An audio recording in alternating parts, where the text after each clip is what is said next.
लेजरीबसे बांग्लादेश की आदमपुर बाजार की याम नक्ना लेबा टेटई गाउन हाइरिबा खुंगंग असिदनी हाइरिबा खुंगंग असि इखुगी इरमदबेरि चा ओइरिबा मैतै सिंगना नमना खुंदाबा खुलमनी हाइरिबा खुन असिदा लेरिबा युम मयाम असि मैतै सिंगी युमनी अदुगा सिदा याम मरु ओइबा मणिपुर की कल्चरल कॉम्प्लेक्स अमा मणिपुर कल्चरल कॉम्प्लेक्स असि सिमांग ओइबा बिल्डिंग असिने यामना चावबा फ्लोर अनि की बिल्डिंग नि हाइरिबा बिल्डिंग असिदा मणिपुर की लापीबा मयामना लेफम खोटफम की ओइबा खुदोंग चाबा मफम सिदा पी अदुगा सिगी हाइरिबा खुनसिदा लेरिबा सिगी मांगदा लेरिबा खुल अनि सिना पांगल युम अनि सिना पांगल की युम अनि ओइदोइने नत्रा ओजा अदुगा अखोइना हुजिक सिदा मैतै सिंगी ओइबा टीचर्स फोरम अमखक ले हाइरिबा फोरम सिगी इगा उंदनबगी दमक आई मफम सिदा लाक्चबने अखोइबा इनविटेशन पिबिरकपगी दमक कल्चरल कॉम्प्लेक्स की औरे मैम याम फजन उनबगी वखलोन कल्चरल कॉम्प्लेक्स लाक्चबनी मैम मीटिंग तमिनजी कल्चरल कॉम्प्लेक्स जी मपान होल याबा स्ट्रक्चर अमखसु लई योट की मथक्सी खंजलगदी अदुम मैम फमिनरगा प्रोग्राम तौबा यागदवा अदुगा सि मनुंगदि होल लेबा whole लेबको. So with the support of the government of India, Manipur Cultural Complex at Tetai Gaon, Adampur Bazar, Kamolganj, Molubi Bazar, Aikugi, Masi, Indian High Commission, Bangladesh Telebasina, Moreover Thodang Lorga Sabani, Haidana, Bangladesh Televiva, Ichilino Mayams in High, Masidani Mayamna, Laga, the Kutum Hangado, you must say, floor of whom any alternative floor of whom ground floor later, first floor, second floor. I have a floor of whom see the Manipur Cultural Complex key. मागी compound से ओए अदुगा सिदा compound से अदुम यामना चावना अदुम फजना लई नकंद टिक पंबी म होरी मांग उरिबा yum असी अखोगी पांगल इमुंग अमखकनी हाइरिबा इमुंग असी की कंपाउंड सिने मयाम दैन उचनिंग इजे हाइरिबा कंपाउंड असिदा मागी स्ट्रक्चर अमखक लेरिसे सु उवाना इको क्वेश्चन बा मरोइना जैक फ्रूट्स अदगी ले थाइबोंग पांबी हाइबो अदगी देन हाइनो पांबी क्वा पांबी UB Pambi, Tick Pambi, Sigi Mayam, question laga, compound yam chown haitare, Sumangumba, you manung the Hingon, Kovisan be from the late Yamba, Ado high from Sitamoi, Sumang, then Purki Gumba, and Pazana. If we get Tambagi, Mong, the Imo get too well, I think season of Vichana Billy at the Mashmina compounds, Yamba, Chown lay of us, why the ladies, Yamba using. Even Yamna Kana Yunai for Mumana Tragasu didn't know it low in a Kazalakanda, Magi with a complete compound, and Yumum gets a chavi structure, a Malaga. So that lady, from the lady with Yumza Uvirani. Sigi Yumzi the Zoho lady with Monzimani. Sinanimam, do turning is among the Uriba, Yumasi the Nequinosi, a meeting to the Mapomas, a meeting teachers forum, General Secretary Yumni. Yumsi the Sodom Hariba compound. Ama Pazana, Pazalaga Lady Mong, the Murangani, the Gayam Pazava Yumaka, Equi Mang Urivasin. Mapamzi Bazar Ariani, and then Makazi, a Yungi Makasina, Equi Renta Musandopa, the Mataxidana family labor. Yums the house labor, Mag structure, Mawonsi. The secretary, Nandi Unazera. Was also Kaikuna Wuteri. Thank you. So since again, my Mozambique, Nile, Birame, I queen Asunda was asking Nile, I couldn't tell you of 3 rider.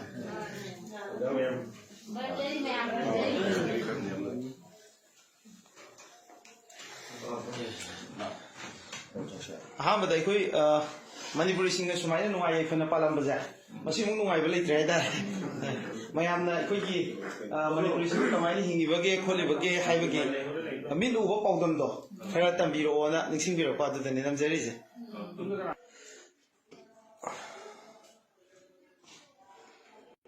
Monipuri, Kolina Haji, Shikop, Furaman Basit. A sea Kogi, a Kanomadi, Tim Madile, Tim Jihabadi, a Midday may say, I think them at the primary level. La Ani Haina, I go government daddy, I do give for to a Kanga Banina, I go loan him a down the show, because she go more banana, I go give level the Sila, Ani Haiba Kanganina, I go Punchana, they may set them back, I do a little appointed loan gi, a down the way, Javagi, I go like him a down the Manipuri loan check my happening, Kotani, I do him a down the Hapton Bagitam of the Honajari. Aduga Luna Luna, I go Adugishu, success her fange, Mathang ममांग चहीदा अखोई 2021 दा 2021 दा अखोई अदुगी मतांग खरा अशोयबसिंगदो अखोइना सेंदोरकना अदुगी अखोई curriculum board अंगम अखोई Bangladesh बिशोपुरी Joy हाइबा समाज की बोय दुगा अखोई हजि मरिक चुमना लाई अदो लाई दुसु खतंग खकवाली लेमनागी मरोन खरा चिंझलप्पा अदुगिदो मोइना अखोई फने फिदु असिसे मोइना अहिंगा लहिंगा हाइना हाइसलम अदुगिदो अखोइना नते अखोइना सचेरी बसे फने हाइना हाइबिउ हाइबदगी अखोई अदुगिदो अखोई सभापति गा लुचिंदुना अखोई असिदा कका अखोई सुम सारसिंग जे सुम कका गोजे कका शांतो कका अरुण सुदिदा मोइसना वाबिदुना अखोई बांग्लादेश ओनले चियलगा अखोइना अखोइसे पुंदबा जादे अखोइना सिगिसि कोखिंगे पुंदबा जादे हाइना अखोई मरफु तरागा मरफु तरा मंगारम अखोई सिकोके पुल्लगा साइन थारगा अखोइना थागी सिगी पोचे अखोई ओरिबुदो कनो तोबिरो वाइन टेंस तोबिरो वाइन अदो अखोई एसटीबी द थाजंगी बदो मोइना हाई अखोई 2020 दा थागी बनि अदो 2001 ददि अखोई असिगिसे फजना तोना खतंग तो मरि चिचिंजिला अनि हाइना अदो बाइना अखोई द सेक्रेटरी द अखोई पाउ पिरखि अदुगी मतुंगिना अखोई हजि खतंग तो अखोई सक्सेस फांगे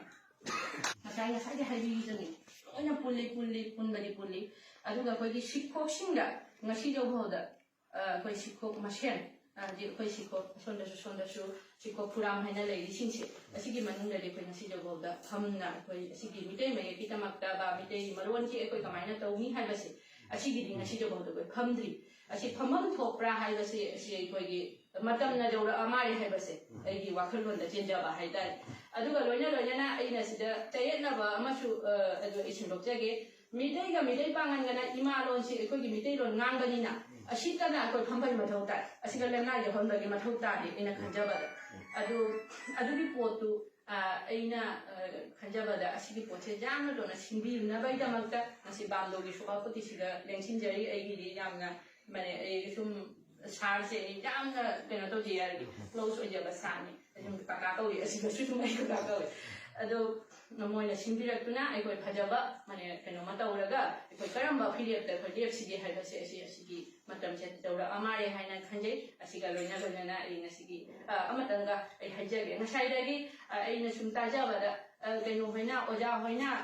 जुमनाक हाइबदो अदुगी जुमनाकदो ओजा होइदि हापिरे केनो मिंग होइना पंजरागा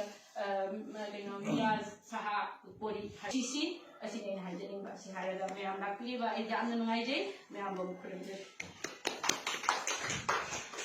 नसी मैम लेजरी सिबो खुरमजरी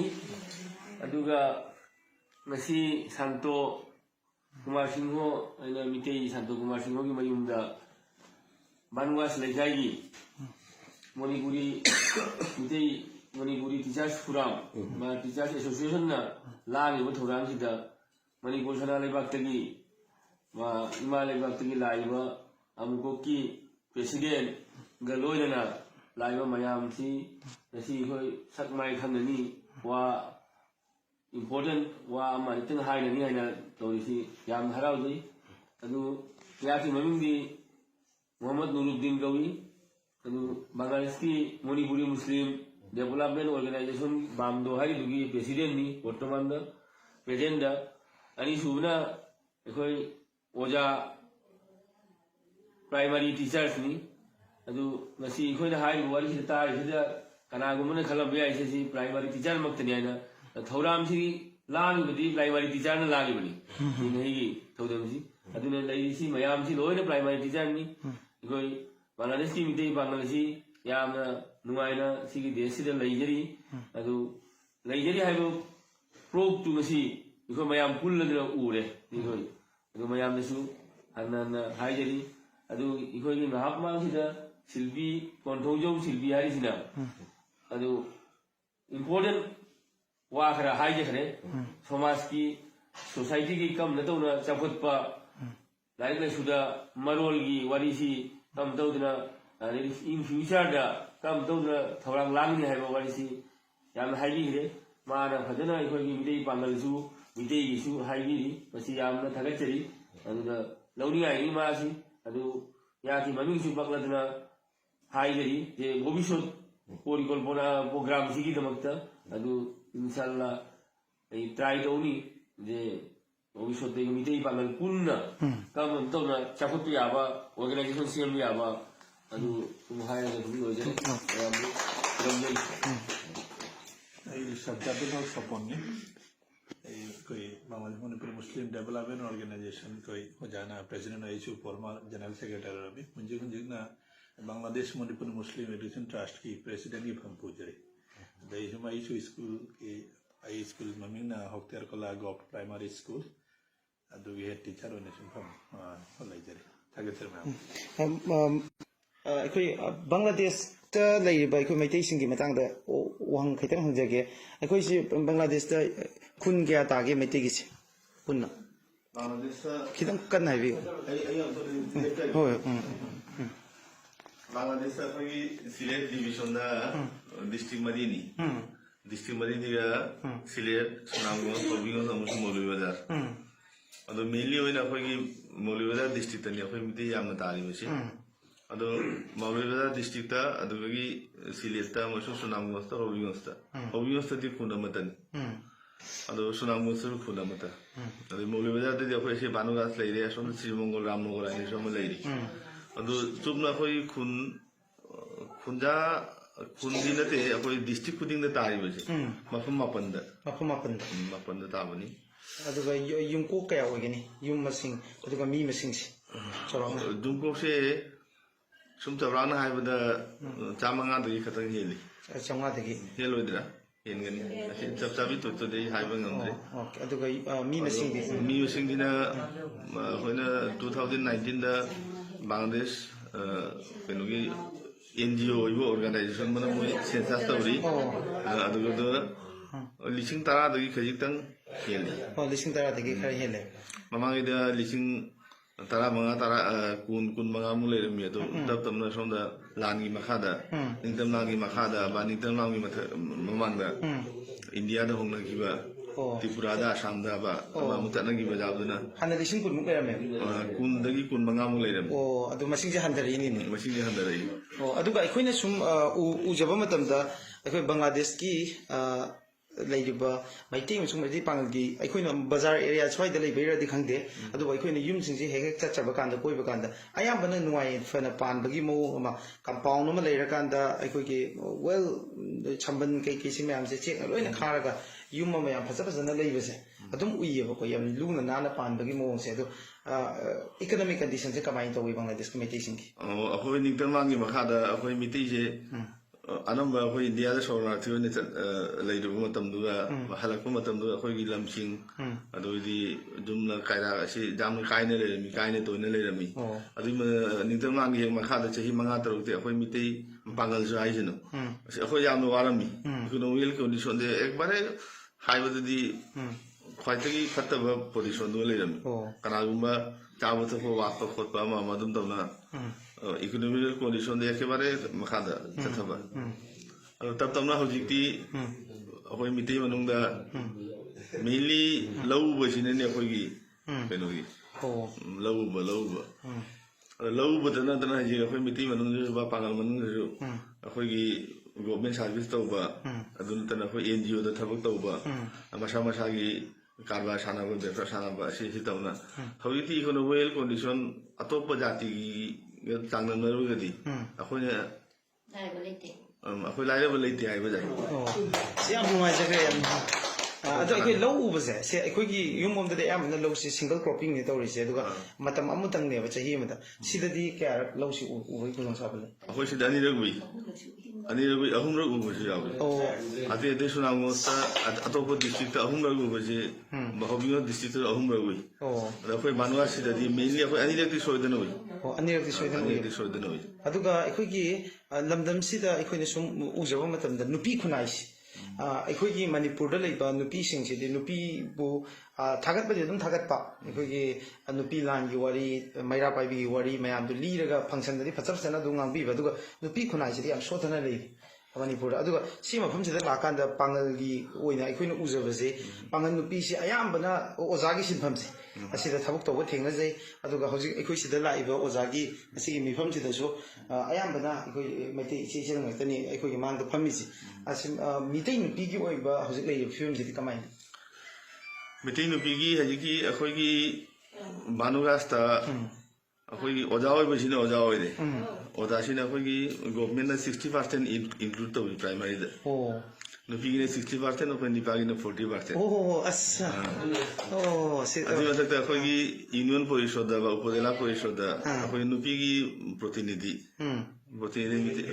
ꯅꯨꯄꯤꯒꯤ ꯗꯦꯂꯤꯒꯦꯠ ꯑꯩꯈꯣꯏ ꯃꯣꯏꯂꯥ ꯚꯥꯏꯁ ꯆꯤꯌꯔꯃꯦꯟ ꯂꯩꯔꯤ ꯕꯤꯜꯀꯤꯁ ꯕꯦꯒꯝ ꯑꯩꯈꯣꯏ ꯃꯤꯇꯩꯗꯁꯨ ꯖꯨꯔꯤꯒꯤ ꯚꯥꯏꯁ ꯆꯤꯌꯔꯃꯦꯟ ꯑꯩꯈꯣꯏ ꯃꯤꯇꯩꯅꯤ ꯔꯣꯟꯖꯤꯇꯥ ꯁꯔꯃ ꯍꯥꯏꯅ ꯑꯇꯣꯞꯄꯗꯁꯨ ꯑꯩꯈꯣꯏꯒꯤ ꯅꯨꯄꯤꯒꯤ ꯃꯦꯝꯕꯔ ꯄ꯭ꯔꯣꯁꯥꯁꯟꯗ ꯌꯨꯅꯤꯌꯟ ꯑꯗꯣ ꯅꯨꯄꯤꯒꯤ ꯑꯩꯈꯣꯏꯒꯤ ꯅꯨꯄꯤ ꯃꯤꯇꯩ ꯃꯅꯨꯡꯗꯁꯨ ꯌꯨꯅꯤꯌꯟꯒꯤ ꯃꯦꯝꯕꯔ ꯑꯣꯏꯕ ꯎꯄꯗꯦꯂꯥꯒꯤ ꯚꯥꯏꯁ ꯆꯤꯌꯔꯃꯦꯟ ꯑꯣꯏꯕ ꯑꯗꯨꯝꯕꯁꯨ ꯌꯥꯎꯔꯛꯑꯦ ꯃꯦꯟꯂꯤ ꯑꯩꯈꯣꯏ ꯚꯥꯅꯨꯋꯥꯁꯇꯗꯤ ꯑꯩꯈꯣꯏ ꯒꯣꯚꯔꯟꯃꯦꯟꯠ ꯁꯥꯔꯚꯤꯁ ꯇꯧꯕꯁꯤꯅ ꯇꯧꯔꯦ ꯑꯗꯨꯒꯤ ꯃꯈꯥꯗ ꯑꯩꯈꯣꯏ ꯐꯤꯁꯥ ꯂꯣꯟꯁꯥꯒꯤ ꯀꯩꯅꯣꯝꯃ ꯂꯩ ꯑꯩꯈꯣই ꯁꯤꯗꯩꯁꯦ ꯑꯩꯈꯣꯏ ꯁꯤꯗ ꯂꯩꯔꯤꯕ ꯃꯤꯇꯩ ꯅꯨꯄꯤꯁꯦ ꯀꯅꯥꯝꯇ ꯐꯝꯅ ꯂꯩꯇꯦ ꯃꯁꯥ ꯃꯁꯥꯒꯤ ꯁꯤꯟꯐꯝ ꯑꯃ ꯑꯩꯈꯣꯏ ꯐꯤꯁꯥ ꯂꯣꯟꯁꯥ ꯇꯧꯕ ꯑꯗꯨ ꯅꯠꯇ꯭ꯔꯒ ꯔꯤꯁꯥ ꯊꯕꯛ ꯑꯃ ꯇꯧꯕ NGOꯗ ꯊꯕꯛ ꯇꯧꯕ ꯑꯗꯨꯁꯨ ꯚꯥꯅꯨꯋꯥꯁꯇꯗ ꯅꯠꯇꯦ ꯑꯇꯩꯔꯣꯝꯗꯁꯨ ꯁꯨꯅꯥꯡꯃꯣꯁꯇ ꯂꯩꯔꯤꯕ ꯁꯤꯂꯦꯠꯇ ꯂꯩꯔꯤꯕ ꯍꯣꯃꯤꯌꯣꯁꯇ ꯂꯩꯔꯤꯕ ꯅꯨꯄꯤꯁꯤꯡꯁꯦ ꯋꯥꯛ ꯀꯜꯆꯔꯁꯦ ꯀꯜꯆꯔꯁꯦ ꯑꯗꯨꯅ ꯍꯥꯏꯕꯤꯌꯨ ꯗꯥꯛꯇꯔꯒꯨꯝꯕ ꯏꯟꯖꯤꯅꯤꯌꯔꯒꯨꯝꯕ ꯑꯗꯨꯅ ꯑꯁꯤꯅ ꯑꯩꯈꯣꯏ ꯑꯣꯖꯥ ꯂꯦꯚꯦꯜꯒꯤꯗꯤ ꯋꯥꯔꯤꯅꯤ ꯑꯗꯨ ꯃꯊꯛꯂꯣꯝꯗꯅ ꯑꯩꯈꯣꯏ ꯗꯥꯛꯇꯔ ꯑꯣꯏꯕ ꯏꯟꯖꯤꯅꯤꯌꯔꯗꯤ ꯍꯧꯖꯤꯛ ꯐꯥꯎꯕ ꯊꯣꯛꯂꯛꯇ꯭ꯔꯤ ꯑꯗꯣ ꯑꯩꯈꯣꯏ ꯄ꯭ꯔꯣꯁꯥꯁꯟꯗ ꯃꯦꯖꯤꯁꯇ꯭ꯔꯦꯠ ꯑꯣꯏꯕ ꯃꯦꯖꯤꯁꯇ꯭ꯔꯦꯠ ꯑꯣꯏꯕ ꯃꯦꯖꯤꯁꯇ꯭ꯔꯦꯠ ꯑꯣꯏꯕ ꯃꯤꯇꯩ ꯅꯨꯄꯤꯁꯦ ꯑꯩꯈꯣꯏ ꯑꯃꯗꯤ ꯌꯥꯎꯔꯦ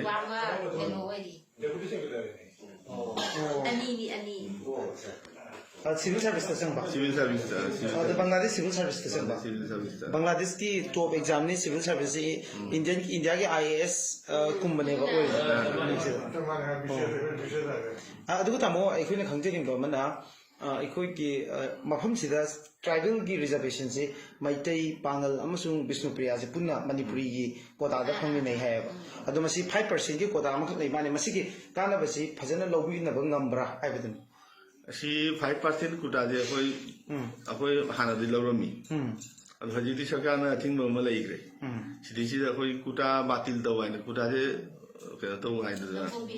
लोकपि हाइदना आंदोलन म तवि बांग्लादेश कुटाबुदि हजिक लैदि अदु अखोई सेकेंड क्लास की मथकता सेकेंड क्लास फर्स्ट क्लास सिदि हम कुटा लैत्रे अदुइ मखादा कुटा हजि फाव लै ओजागी कई फर्स्ट क्लास BCS को लेते फर्स्ट क्लास सेकेंड क्लास अनी लेते मणिपुरी कोटा फंगी कम इहान हाना फंगे अखोन ताजबद कोटा से पांगल मैतई कोटा से फंगे ताई खित थम्बी कुटा से 73 की एक्ट 73 की गवर्नमेंट इंक्लूड तब कुटा से लेरपनी अदो अखोइना मतमदा अखोइ कुटासे लौरोइ अखोइ ट्राइबल नते आइना अखोइ आंदोलन मु कन्न तौकी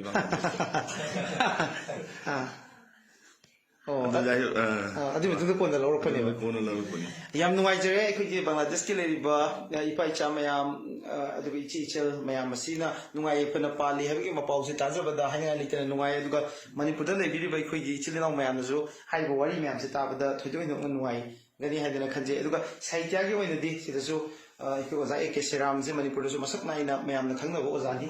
ओजा की सैनिंग साहित्य की लमदा बांग्लादेश की इचिल इनाउ मैम पीबीरिब कंट्रीब्यूशन मैम मणिपुरी मैम थोदोइन खंजे हैतारे नुआइफन पाबियु हाइबो से पीजरी हैतारे सिना अखोगी हाइगो मतंग अदु खतन आइजु खतन मतंग सन्दरे बांग्लादेश अखोइना मितई अखोइ मितई अमसुंग पांगल अखोइ पुन्ना लांथेंगरिबसे अखोगी अतोपा मिंग ओइना पल्लब विष्णुप्रिया अखोगी खोंजत विष्णुप्रिया की खरा अपन बले असिने अखोइना जाम कन्ना लांथेंगरिबसे अखोगी प्राइमरी स्कूल टेक्स्ट बुक ता मवांगैदा अखोइ मितई रोन हापमी चैप्टर अमदा मितई रोन की वाहायमी अदो बिजारपुतीना SK सिन्हाना पानबु मतमदा मांगना अकनमीदा अदु लौथोखरा मोय विष्णुप्रिया मरोन हापे हाचलमी अदो अखोइ मितई जे मतम मितई लोन दे सुजाव जावदना मोय विष्णुप्रिया लोन सिना मितई लोन याना ꯆꯦꯞꯇꯔ ꯑꯃꯗ ꯑꯗꯨꯝ ꯃꯣꯏ ꯍꯥꯞꯄꯝꯃꯤ ꯕꯤꯁꯅꯨꯄ꯭ꯔꯤꯌꯥ ꯀꯩꯅꯣꯒꯤ ꯑꯦꯁ ꯀꯦ ꯁꯤꯟꯍꯥꯅ ꯃꯥꯏ ꯄꯋꯥꯔ ꯂꯩꯕꯅꯤꯅ ꯃꯥꯅ ꯐꯣꯔꯁ ꯇꯧꯅ ꯑꯗꯨ ꯇꯧꯈꯤꯕꯅꯤ ꯍꯥꯏꯅ ꯍꯥꯏꯅꯩ ꯕꯤꯁꯅꯨꯄ꯭ꯔꯤꯌꯥꯒꯤ ꯂꯣꯟꯁꯤ ꯑꯩꯈꯣꯏꯒꯤ ꯃꯅꯤꯄꯨꯔꯤ ꯑꯩꯈꯣꯏꯅ ꯂꯣꯜꯂꯤꯕ ꯏꯃꯥ ꯂꯣꯟꯁꯤꯒ ꯃꯔꯤ ꯁꯨꯡꯂꯩ ꯂꯩꯅꯗꯕ ꯂꯩꯅꯗꯦ ꯑꯗꯣ ꯃꯣꯏꯁꯤ ꯕꯦꯡꯒꯣꯂꯤꯒ ꯅꯛꯅꯕ ꯕꯦꯡꯒꯣꯂꯤꯒ ꯑꯣꯁꯣꯃꯤꯒ ꯃꯤꯛꯁꯅꯤ ꯕꯦꯡꯒꯣꯂꯤꯒ ꯑꯁꯥꯃꯤꯒ ꯑꯣ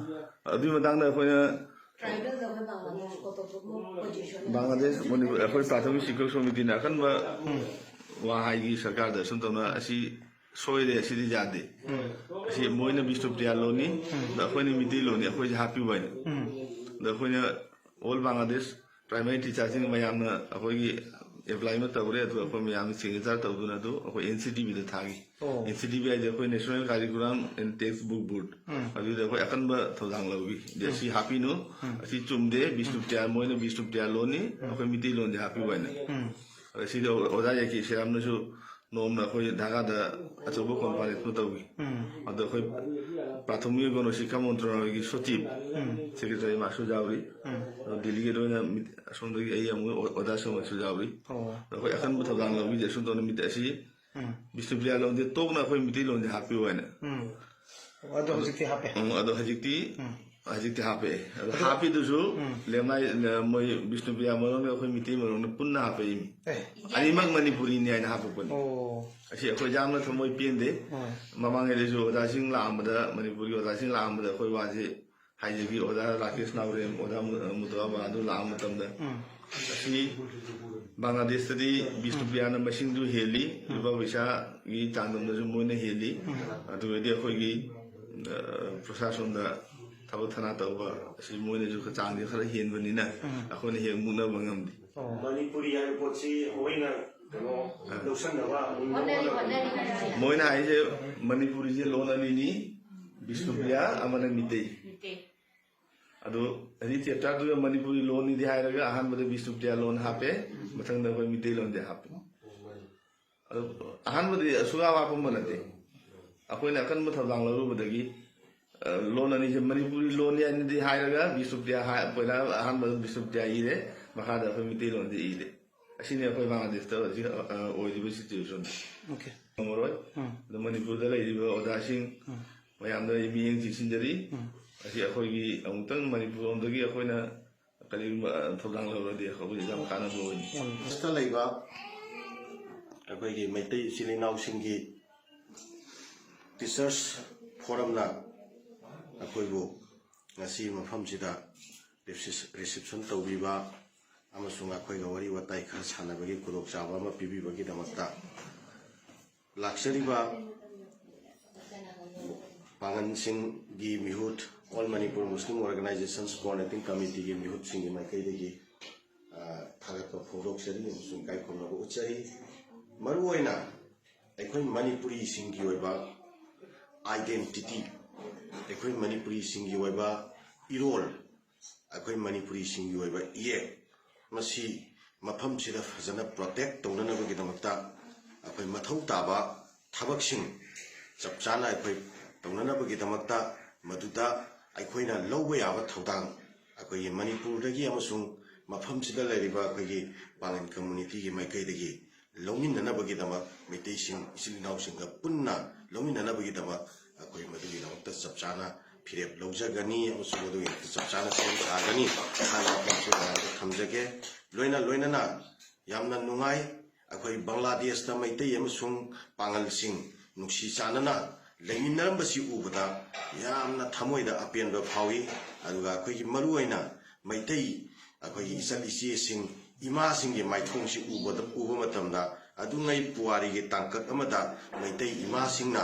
ꯃꯈꯣꯏꯒꯤ ꯈꯣꯝꯂꯥꯡ ꯊꯥꯛꯑꯒ ꯃꯈꯣꯏꯅ ꯄꯣꯛꯄꯤꯔꯒ ꯄꯥꯡꯒꯜ ꯍꯥꯏꯕ ꯖꯥꯇꯤꯁꯤ ꯄꯣꯛꯂꯛꯈꯤꯕꯅꯤ ꯃꯗꯨꯗ ꯆꯥꯎꯔꯛꯈꯤꯕꯅꯤ ꯍꯥꯏꯕꯁꯤ ꯈꯟꯖꯔꯨꯕꯗ ꯄꯨꯛꯅꯤꯡꯗ ꯌꯥꯝꯅ ꯑꯄꯦꯟꯕ ꯐꯥꯎꯖꯕ ꯑꯗꯨꯒ ꯃꯩꯇꯩ ꯏꯃꯥꯁꯤꯡꯁꯤꯒꯤ ꯃꯥꯏꯊꯣꯡꯁꯦ ꯌꯦꯡꯉꯤꯕ ꯃꯈꯩ ꯑꯩꯈꯣꯏꯗ ꯑꯄꯦꯟꯕ ꯄꯣꯛꯆꯕ ꯌꯦꯡꯕꯒꯤ ꯄꯦꯟꯕ ꯅꯥꯏꯗꯕ ꯊꯃꯣꯏꯗꯒꯤ ꯅꯨꯡꯁꯤꯕꯗꯣ ꯍꯦꯛꯇ ꯐꯥꯎꯕ ꯑꯗꯨꯒꯤ ꯔꯤꯂꯦꯁꯟꯗꯣ ꯀꯔꯤꯒꯨꯝꯕ ꯇꯥꯡꯀꯛ ꯑꯃ ꯐꯥꯎꯕꯗ ꯇꯠꯄ ꯌꯥꯔꯣꯏ ꯃꯗꯨ ꯇꯠꯍꯟꯕꯁꯨ ꯉꯝꯃꯣꯏ ꯃꯗꯨ ꯑꯣꯏꯊꯣꯛꯑꯣꯏ ꯍꯥꯏꯕꯁꯤ ꯊꯝꯖꯒꯦ ꯑꯗꯨꯒ ꯕꯪꯒ꯭ꯂꯥꯗꯦꯁꯇ ꯂꯩꯔꯤꯕ ꯏꯆꯤꯜ ꯏꯅꯥꯎꯁꯤꯡꯒꯤ ꯅꯨꯡꯁꯤꯅꯕꯁꯦ ꯃꯁꯤꯅ ꯃꯅꯤꯄꯨꯔꯗ ꯇꯣꯉꯥꯟꯕ ꯃꯦꯁꯦꯖ ꯑꯃ ꯄꯤꯔꯒꯅꯤ ꯑꯗꯨꯒ ꯃꯅꯤꯄꯨꯔꯗ ꯀꯔꯤꯒꯨꯝꯕ ꯃꯇꯝꯗ ꯃꯥꯒꯤ ꯑꯅꯤꯡꯕ ꯑꯄꯥꯝꯕ ꯋꯥꯈꯜꯂꯣꯟꯅ ꯃꯔꯝ ꯑꯣꯏꯔꯀꯥꯟꯗ ꯑꯩꯈꯣꯏꯒꯤ ꯃꯔꯛꯇ ꯀꯔꯤꯒꯨꯝꯕ ꯃꯇꯝꯗ ꯒꯦꯞ ꯂꯩꯍꯜꯂꯛꯄ ꯇꯣꯉꯥꯟ ꯇꯣꯉꯥꯟꯕ ꯋꯥꯈꯜ ꯈꯟꯅꯔꯛꯄ ꯅꯥꯊꯩꯕꯤꯔꯝꯕ ꯁꯤꯒꯨꯝꯕꯒꯤ ꯂꯩꯔꯤꯕꯁꯤꯡ ꯑꯁꯦ ꯃꯁꯤꯗ ꯑꯅꯧꯕ ꯋꯥꯈꯜ ꯑꯃ ꯁꯣꯏꯗꯅ ꯄꯤꯕ ꯉꯝꯒꯅꯤ ꯃꯗꯨꯅ ꯃꯔꯝ ꯑꯣꯏꯔꯀꯥꯟꯗ ꯕꯪꯒ꯭ꯂꯥꯗꯦꯁꯇ ꯂꯩꯔꯝꯃꯤꯕ ꯅꯨꯡꯁꯤꯅꯕꯁꯤꯅ ꯃꯗꯨꯒꯤ ꯅꯨꯡꯁꯤꯕꯒꯤ ꯃꯦꯁꯦꯖ ꯑꯃ ꯑꯩꯈꯣꯏꯒꯤ ꯃꯅꯤꯄꯨꯔꯤ ꯖꯥꯇꯤ ꯄꯨꯝꯅꯃꯛꯇ ꯃꯔꯨꯑꯣꯏꯅ ꯃꯩꯇꯩ ꯑꯃꯁꯨꯡ ꯄꯥꯡꯒꯟꯗ ꯌꯦꯟꯕ ꯁꯣꯏꯗꯅ ꯉꯝꯃꯒꯅꯤ ꯍꯥꯏꯕ ꯃꯗꯨꯒꯤ ꯄꯥꯎꯖꯦꯜꯗꯨ ꯃꯤꯄꯨꯝ ꯈꯨꯗꯤꯡꯃꯛꯀꯤ ꯊꯃꯣꯏꯗ ꯊꯝꯍꯟꯕ ꯉꯝꯒꯅꯤ ꯍꯥꯏꯕꯒꯤ ꯑꯆꯦꯠꯄ ꯊꯥꯖꯕꯁꯨ ꯊꯝꯖꯔꯤ ꯑꯗꯨꯒ ꯍꯧꯖꯤꯛꯀꯤ ꯃꯥꯡꯗ ꯑꯩꯈꯣꯏ ꯊꯝꯕꯤꯈ꯭ꯔꯦ ꯑꯩꯈꯣꯏꯒꯤ ꯄꯥꯡꯒꯟꯁꯤꯡꯒꯤ ꯑꯣꯏꯅ ꯁꯥꯒꯩ ꯌꯨꯝꯅꯥꯛ ꯁꯤꯖꯤꯟꯅꯕꯒꯤ ꯑꯩꯈꯣꯏ ꯃꯇꯥꯡꯁꯦ ꯃꯁꯤ ꯑꯩꯈꯣꯏ ꯍꯧꯈꯤꯕ 2019ꯒꯤ ꯗꯤꯁꯦꯝꯕꯔ 21 ꯑꯃꯁꯨꯡ 22ꯗ ꯏꯝꯐꯥꯜꯒꯤ ꯁꯤꯇꯤ ꯀꯟꯚꯦꯟꯁꯟꯗ ꯄꯥꯡꯊꯣꯛꯈꯤꯕ ꯑꯩꯈꯣꯏ ꯃꯅꯤꯄꯨꯔꯒꯤ ꯆꯤꯐ ꯃꯤꯅꯤꯁꯇꯔ ꯌꯥꯎꯅ ꯄꯥꯡꯊꯣꯛꯈꯤꯕ ꯃꯤꯐꯝ ꯑꯃꯗ ꯑꯩꯈꯣꯏ ꯍꯥꯟꯅꯗꯒꯤꯁꯨ ꯁꯥꯒꯩ ꯌꯨꯝꯅꯥꯛꯁꯤ ꯑꯗꯨꯝ ꯑꯩꯈꯣꯏ ꯄꯥꯡꯒꯟꯒꯤ ꯌꯥꯝ ꯆꯦꯠꯅ ꯂꯩꯖꯩ ꯇꯧꯕꯇꯕꯨ ꯃꯤꯡ ꯏꯕꯗ ꯕ꯭ꯔꯤꯇꯤꯁꯅ ꯑꯩꯈꯣꯏꯁꯤ ꯍꯥꯟꯅ ꯆꯥꯎꯕ ꯇꯣꯝꯕ ꯍꯥꯏꯅ ꯁꯨꯝ ꯂꯩꯕꯗꯨꯗ ꯆꯥꯎꯕꯁꯤ ꯃꯩꯇꯩꯔ ꯄꯥꯡꯒꯜꯂ ꯈꯪꯗꯕꯗꯒꯤ ꯕ꯭ꯔꯤꯇꯤꯁꯅ ꯃꯨꯍꯝꯃꯗꯟ ꯍꯥꯏꯅ ꯏꯁꯤꯟꯕꯤꯔꯝꯕ ꯃꯃꯥꯡꯗ MD ꯍꯥꯞꯆꯤꯟꯕꯤꯔꯝꯕ ꯁꯤꯅ ꯃꯔꯝ ꯑꯣꯏꯔꯒ ꯄꯥꯡꯒꯟꯒꯤ ꯃꯤꯡ ꯏꯕ ꯀꯥꯟꯗ MD ꯆꯥꯎꯕ MD ꯇꯣꯝꯕ MD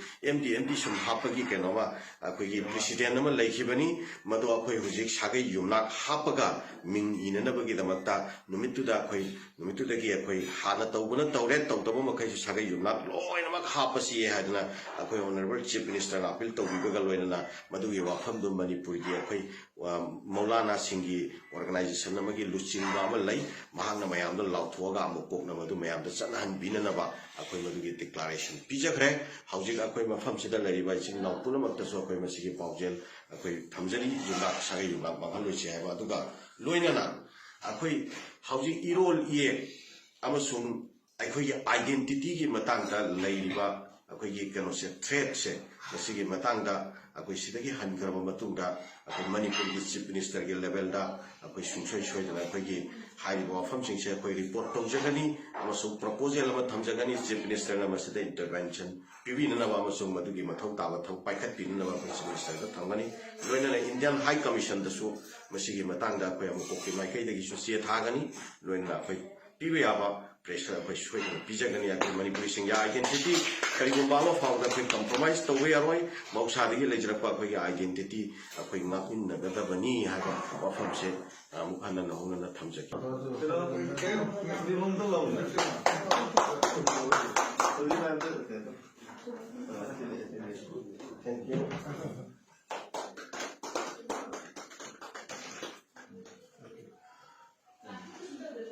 ꯉꯁꯤꯒꯤ ꯀꯥꯎꯖꯔꯣꯏ ꯉꯁꯤꯒꯤ ꯃꯊꯪꯗ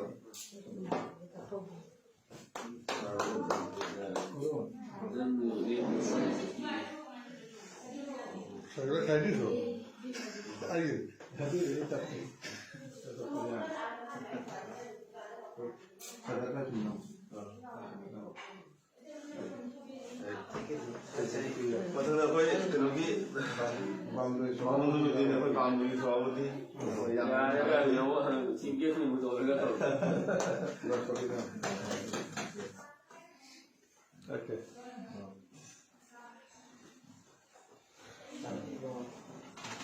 sila Manipurgi miyamgi ne tar This is a divine guide of society. Ekoi me la meeting si tawre khabada ki awami league ki leader ma haida housing ruling party ki mafam sigi general secretary ni ekoi lakiri je and your good name is Mamun Rashid Bhaiya Mamun Rashid Bhaiya is with us now thank you very much for coming okay so what do you think about the Manipuri community here in Bangladesh Good. Yeah, good. Manipuri community is very good. They're just good or best? Bangladesh best. Best and best. Okay. Thank you so much. And right now they are in struggle for the protection of our heritage, including our culture, our language, and our script. Are you supporting for that? Language I supported. Okay, you're supporting for that? Yes, supported. Okay, please support them. Okay.